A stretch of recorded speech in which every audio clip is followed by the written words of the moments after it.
अभी पुष्पेंद्र जी, आज आपसे बात हो रही थी मेरी जी और इसके बारे में विस्तार से चर्चा होगी। अभी यूनिफॉर्म सिविल कोड पे काफी बात हो रही है। तो मैंने आपको बताया कि ये 1937 एक्ट के मुताबिक, शरिया एक्ट के मुताबिक, जिन्ना ने और तमाम ये जो मुस्लिम लीग के जमींदार थे, उन्होंने एक शरिया एक्ट इंट्रोड्यूस करवाया और जिसमें तीन चीजों उन्होंने एंटी इस्लाम, एंटी कुरान चीजें डलवाई। और वो है कि अपना वसीयत लिखने का अधिकार, शरिया इस्लाम इसकी इजाजत नहीं देता। वो घुसेड़ दिया शरिया में, क्योंकि इनको ये तो उनके आर्थिक उससे हित से जुड़ा हुआ था। दूसरा, उन्होंने कहा कि जो एग्रीकल्चरल प्रॉपर्टी है उसका इनहेरिटेंस होगा, क्योंकि ये अपने बेटों को देना चाहते थे एग्रीकल्चरल उसका, तो उन्होंने, वो भी इस्लाम के खिलाफ है, वो भी उसमें घुसेड़ दिया। और तीसरा, इस्लाम में गोद लेना मना है, शरीयत में गोद लेना मना है, जिसके खिलाफ प्रॉफिट मोहम्मद ने, मतलब उनकी बड़ी कड़ी प्रक्रिया थी इस समय, उस समय जब ये गोद लेने वाली जो बात है, इट इज बैन्ड इन इस्लाम। लेकिन वो मुस्लिम लीग को तो ये अपना आर्थिक अस्तित्व बचाना था और साथ में मतलब वो एक एक एक एक फीलिंग ऑफ सेपरेटनेस भी इंड्यूस करना था पॉपुलेशन में। तो ये सारा का सारा ये ब्लास्फेमी है। ये जितने लोग हिंदुस्तान में शरीयत मानने वाले हैं ना, अगर अगर सही में देखा जाए और इस्लामिक स्टैंडर्ड से आप चले जाएं, तो इनको वही, अगर आप कहते हैं तो वही सजा इनको मिलनी चाहिए जो कि कन्हैया लाल को सर तन से जुदा किया, और वो जो सलमान रश्दी को इन्होंने ढूंढ ढूंढ के उसको कहीं जाके अमेरिका, यूएसए में जाके उस पर वॉर किया इसी ब्लास्फेमी के लिए। अब ये पूरा का पूरा शरिया इन्होंने इन्होंने उसको, उस पर हमला किया, इस्लाम पे हमला किया, कुरान पे हमला किया, और बाकी इसमें कुछ नहीं आप लोग को बोलने का है। इस पे कल कल एक दो दिन में हम आपसे के तफसील से इस पर चर्चा करेंगे। चाहता था कि क्योंकि शरिया वाला जो टॉपिक आप सिर्फ जो सुबह डिस्कस हुआ, उसमें जो आपने रिसर्च इस तरह से की है, मैं समझता हूँ कि जो व्यूअर है ना, उसको हम सेपरेटली, क्योंकि एक तो अपने आप में शरिया जो है वो मैं कहाँ आ रहा हूँ, मैं कहाँ आ रहा हूँ, मैं ये जो मैंने आपको थोड़ा सा इसका इंट्रोडक्शन दिया, लेकिन नुपुर शर्मा के केस में उसने क्या ब्लास्फेमी किया, आप माननीय जज साहब हमको ये समझा दें। नहीं, उसकी वो उस पे किया है, नहीं किया, उसको हैरेस किया। वही कह रहा हूँ ना सर, स्टेटमेंट नहीं दिया आपने। ये चीजें जो मैं आपको बता, एफआईआर हुई, आपने उसको क्लब करने से मना कर दिया और कहा कि तुम्हारी वजह से देश में वो, तो उसकी वजह से देश बटा था क्या? 10 लाख सनातनी उसकी वजह से मारे गए थे, पाकिस्तान उसकी वजह से बना था, लेकिन डरा दिया आपने। लेकिन आपने हिम्मत नहीं है कि जो सड़कों पे, चौराहों पे, मस्जिदों के ऊपर खड़े होकर के सरतन से जुदा कर रहे हैं, आप सुओ मोटो लेके देखें। ये पाखंड है सुप्रीम कोर्ट का। आपको गंदी नारी नजर आती है, आप उस पर बुला लेते हैं, आप डीजीपी को बुला के सजा देते हैं, आप किसी को भी सजा देते हैं, आप भगवान हैं। देश के पार्लियामेंट में किसी आदमी का कोई रोल नहीं है। आप हर एक को अपने नीचे बुलाए और जो गाली देके भगा देते हैं, आप उसको, आप कंटेम्प्ट ऑफ कोर्ट की सजा देते हैं। भाई नुपुर शर्मा के साथ तो आपने बिल्कुल जिहादियों के दबाव में आपने स्टेटमेंट दिया, पूरे देश में आपने आग लगाने वाला काम किया था। वो तो संयम की बात है कि सनातनियों ने अपने कुछ उस पर रिएक्शन नहीं दिया, और आपकी हिम्मत नहीं है, आप किसी दूसरे को देके देखते। आप यासीन मलिक पे नहीं बोलते कुछ, आप हुर्रियत के लोगों पे नहीं बोले कभी कुछ, आप मैसेकर पे नहीं बोले कुछ, आप 1984 के मैसेकर पे नहीं बोले कुछ। आपका सेलेक्टिव एजेंडा है, तो कोर्ट उतारिए और चुनाव लड़िए, अपने बारे में गलतफहमी ठीक हो जाएगी आपकी। नहीं, मैंने ये उदाहरण इसलिए दिया क्योंकि हर दिन 1937 के बाद से लेके अभी तक इस्लाम और कुरान और शरीयत पे हमारे सब कॉन्टिनेंट के मुसलमानों का प्रहार हो रहा है। लेकिन उसके बारे में शायद उसके बारे में कुछ नहीं कहेंगे। और नुपुर शर्मा ने तो वही कहा जो कि बिल्कुल इस्लामिक है। तो इस पर मैं इसकी मैं इसीलिए इसका उदाहरण दिया।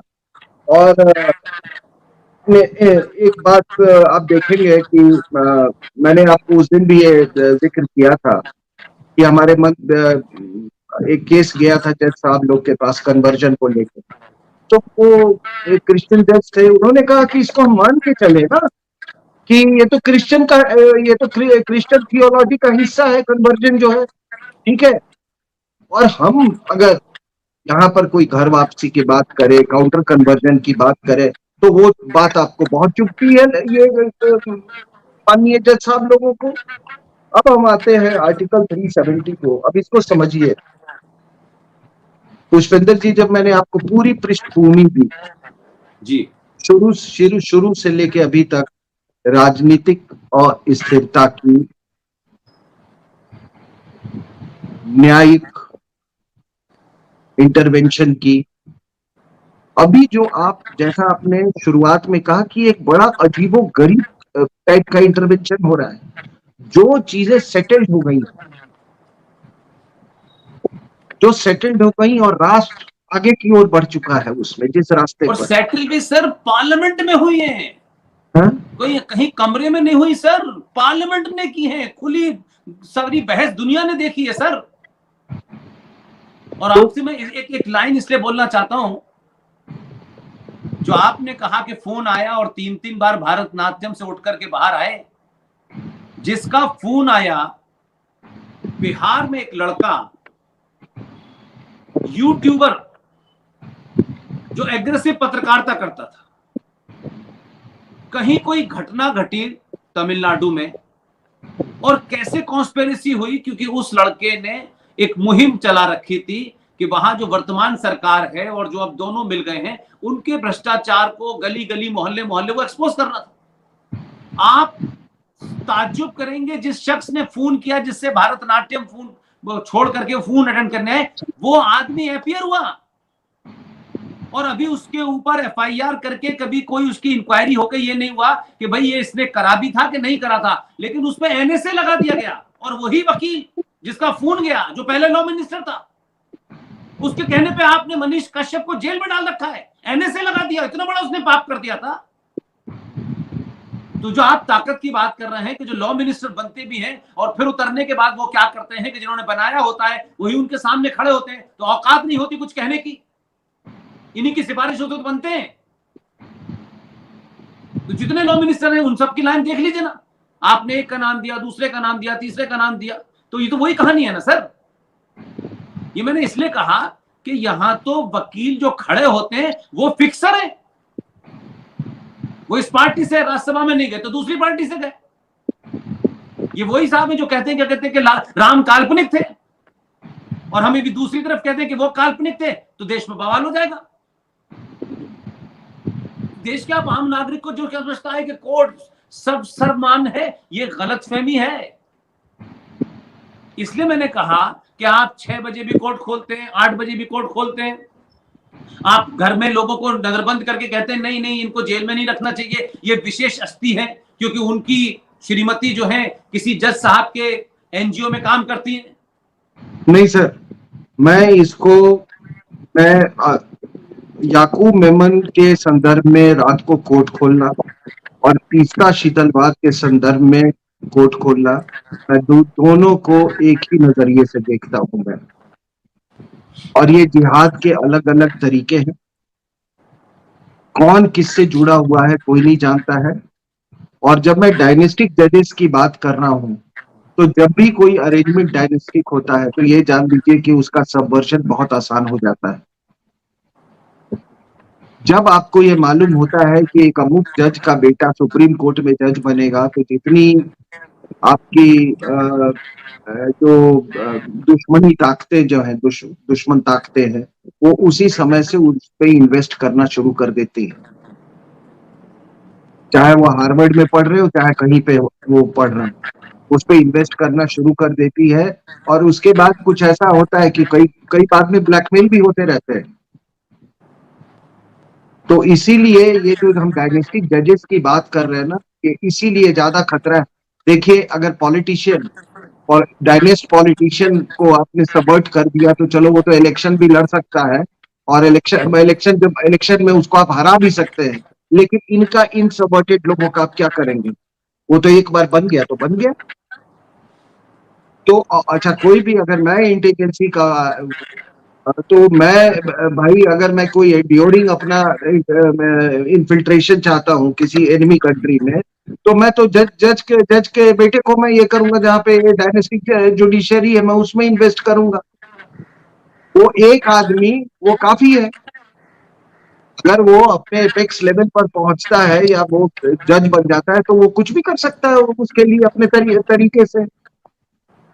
इसलिए इसलिए ये डायनेस्टिक जजेस खराब है। और हम बात कर रहे हैं 370 की, तो 300, ये देखिए जो बार बार हम, और अब क्या है, हम तो सरकार में हमारा दूर दूर से कोई रिश्ता नहीं है, ना हमारी कोई महत्वाकांक्षा है, ना बस हम एक राष्ट्र प्रेमी है, राष्ट्र के प्रति चिंतित रहते हैं। तो हम और आपके, मेरे और आपके मन में कितना संदेह और कितनी अस्थिरता है कि आखिर ये क्यों क्यों किया जा रहा है। आपको मालूम है ये सब के पीछे कारण क्या है? कि सरकार को इतना अस्थिर रखो, इतना अस्थिर रखो कुछ ऐसे ऐसे महत्वपूर्ण मसलों को लेके, कि वो कभी कॉलेजियम सिस्टम के बारे में वो कुछ मतलब ना सोचे ना कोई कार्रवाई करे। इसके पीछे यही मंशा है, इसीलिए ये रिविजिट कर रहे हैं, और कोई कारण नहीं है। कि किस तरीके से, और मैं बता दूं, माननीय जज साहब लोग को ये समझना चाहिए कि अगर आप देश को इस तरह से अस्थिर करेंगे तो आप भी स्थिर नहीं रहेंगे सर। आपके बच्चे, आपका परिवार, आपके सगे संबंधी भी वही उसी अस्थिरता का शिकार बनेंगे। जब एक्सोडस हुआ, जिसकी बात की, जिसके बारे में सुशील पंडित जी ने बात की, अगर माननीय जज साहब, कश्मीर से एक्सोडस हो सकता है तो आपका भी कहीं से एक्सोडस हो सकता है। अगर जिहाद की आग और टेररिज्म की आग पहुंची तो आपका भी एक्सोडस हो सकता है उसमें। और ये कुछ बातें थी, मैं आपके साथ, ये दिल में बड़ा बोझ था, कुछ आपसे बातचीत करके दिल कुछ हल्का हल्का हुआ है। लेकिन इस जो स्तर हम देख रहे हैं आज न्यायपालिका का, अगर इसमें जो त्रुटियां हैं उसको अगर सही नहीं की गई, जो गिरावट हम देख रहे हैं, नैतिक गिरावट और हर तरह की गिरावट, अगर इसको एड्रेस नहीं किया गया तो पता नहीं, मुझे बड़ा एक एंजाइटी सा होता है, महसूस होता है कि पता नहीं हमारे भविष्य में क्या होगा। देखिए, आप कहते हैं कि 3 ऑर्गन है, लेजिस्लेचर, एग्जीक्यूटिव और जुडिशरी। तीनों का एक ही मकसद है, इस राष्ट्र को मजबूत करना, इस राष्ट्र को अस्थायी करना, गिल्टी को पनिश करना। ये एक बहुत बड़ी बात है, गिल्टी को पनिश करना, गिल्टी के लिए रात में कोर्ट खोलना। ये तो आपने पूरी परिभाषा ही बदल दी आप न्याय की। तो अगर एक ऑर्गन आपका इतना डिसोनेंट हो जाए और इस तरह का पतन होने लगे, तो फिर समझिए कि अगर ये सही नहीं हुआ तो हमारा जो देश का भविष्य है वो उस पर कई प्रश्न चिन्ह आज न्यायपालिका की तरह उठ रहे हैं। और दूसरी बात कि अपना अपना विवेक, अपना जो हार्वर्ड वाला और ये प्रिंसटन वाला जो विवेक है ना, वहीं छोड़ के आइए। आज भी फैसलों में कोई नीदरलैंड की मिसाल देता है, कोई फिनलैंड की मिसाल देता है, कोई यूएस की मिसाल देता है। भाई मुझे समझ नहीं आता हिंदुस्तान के परिप्रेक्ष्य में फिनलैंड का और फ्रांस का और यूके के कानून का क्या संदर्भ आप दे रहे हैं, उसका क्या रिलेवेंस है। ना वो यहाँ के समाज के हिसाब से बना है, ना यहाँ होने वाले क्राइम के हिसाब से बना है। तो मेरा सिर्फ और आपका और मेरा शायद मकसद ही ये था कि ये जो एक बड़ा बंद डिब्बा है कि जो इसको टच करेगा उसको बस जाने क्या हो जाएगा। इस देश में जेलों से न सरकारों को, जनता को डराना चाहिए और न जुडिशरी को डराना चाहिए। ये ध्यान रखें कि जनता का जब तक संयम है तभी तक कुर्सी पर संसद में भी लोग बैठे हैं और सुप्रीम कोर्ट में भी बैठे हैं। ये संयम जब टूटा तो ये जो एक पर्दा है आखिर हल्का सा, वो पर्दा कब हटेगा और लोग घर में घुस के सवाल पूछना शुरू कर देंगे और सड़कों पे न्याय होने लगेगा। आपको मैं 5 करोड़ लोगों के आप मुकदमे सुनेंगे नहीं, उनकी फुर्सत नहीं है आपको, लेकिन रात के 9 बजे, रात के 6 बजे, सुबह 5 बजे, 2 बजे, 3 बजे आप उन मुकदमों को सुनेंगे जिसमें आपका इंटरेस्ट है। राष्ट्र का जिनमें इंटरेस्ट है वो मुकदमे आप नहीं सुनने चाहते हैं। अगर आप सुनना चाहते होते तो 370 को इतने पहले आप ही को अपने आप सुओ मोटो लेना चाहिए था, आर्टिकल 35 को ले लेना चाहिए था, यूसीसी पे आपको ले लेना चाहिए था। लेकिन आपके लिए मुकदमे तो अजीब करीम के मुकदमे बहुत इंपॉर्टेंट है जिसकी सुनवाई में पूरा देश लगा हुआ है। और फिर आप 10, 20, 50 साल से, 70 साल से, 150 साल से राम मंदिर का मुकदमा चल रहा है। तो मुझे लगता है कि सिंह साहब आपके अंदर बहुत सारा एक मिनट प्लीज। देखिए मुझे ये क्या मतलब है, किस चरित्र के कुछ लोग होते हैं। आपको याद होगा कि ये जो गोधरा वाला जो ट्रेन इंसिडेंट हुआ था, जी 57 हिंदू कार सेवक जिसने मुसलमानों ने आग लगा के मार दिया था।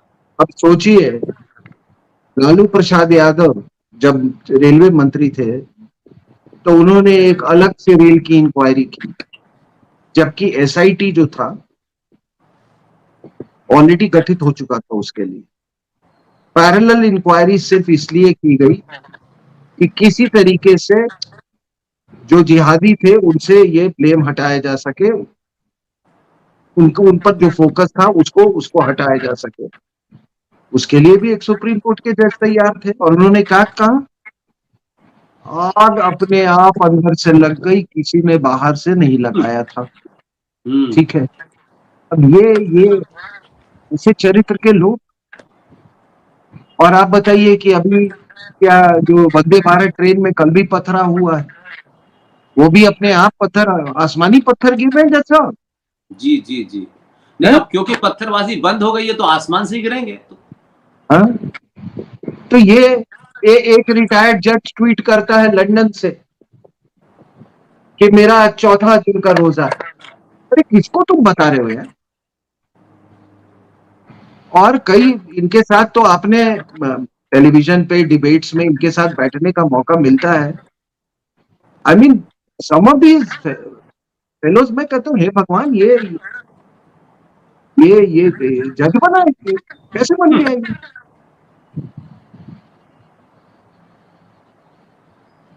अब मैं किसकी बात कर रहा हूँ, आप समझ रहे हैं? जी very good, I know that. तो ये, लेकिन अच्छी बात है कि इस पर चर्चा हुई है और बहुत लोग और भी इस पर चर्चा कर रहे हैं। नहीं, लोगों में बड़ा गुस्सा है सर। हमारा कोई अपना तो मामला है नहीं, ना हम सरकार में है ना व्यवस्था में है, तो हम किसी बात से नाराज हैं। हम लोग पब्लिक में जाते हैं, हजारों लाखों लोगों से मिलते हैं, 50 फंक्शनों में जाते हैं, आप डिबेट में जाते हैं, तब सड़क चलते हुए लोग ये सब बात करते हैं तो लगता है क्या कहते हैं कि इनकी बात पे कितनी जबकि वो बहुत उस स्तर पे नहीं है, लेकिन लोगों में गुस्सा तो है ना। तो हमारा ये बातचीत करने का मकसद क्या है? हम कोई टेलीविजन तो नहीं चला रहे ना, हम कोई इसे नफे नुकसान की तो नहीं चला रहे ना, कि ये बात हम जो पब्लिक में कह रहे हैं वो और लोगों तक पहुंच जाए, लोगों को गुस्सा क्या है उस तक पहुंच जाए। इसके अलावा हमारा क्या एजेंडा हो सकता है? मुझे अच्छा लगा, लेकिन आपसे मेरी जो बातचीत हुई है उस पे शरिया के ऊपर जो बारीकियां हैं, आज भी हिंदुस्तान का ज्यादातर, खासतौर से मुसलमान तो समझते होंगे, लेकिन जो सनातनी हिंदू वो भी समझता है कि शरिया कोई कुरान का हिस्सा है और कोई ये इस्लाम के जो है आयतों का हिस्सा है। कुछ इस तरीके की बात उसके दिमाग में आती है तो शायद वो उसके बारे में सवाल नहीं उठाता। लेकिन आपने जो इस पर रिसर्च की है, मैं समझता हूं कि 1-2 दिन में जब समय मिलेगा तो हम लोग उस पर एक्सक्लूसिव बात करेंगे और उस पर पर्पज ये होगा हमारा कि शरिया कैसे शुरू हुआ, क्या उसके बंधन थे, किस तरह हुआ, कैसा रोल प्ले किया, उसकी क्या पॉलिटिकल डायमेंशन थे, उसके सोशल डायमेंशन क्या थे, इस पे जो आपकी रिसर्च है उसके बारे में आपसे एक दिन अलग से बात करेंगे, ताकि जो भी हम लोगों को सुनते हैं देखते हैं उनको उनका जहन क्लियर हो जाए, उनके फैक्ट ठीक हो जाए और वो इनलाइटन हो, उनको नॉलेज हो जाए, ताकि वो अलग अलग इस पे चर्चा कर सकें। सिंह साहब,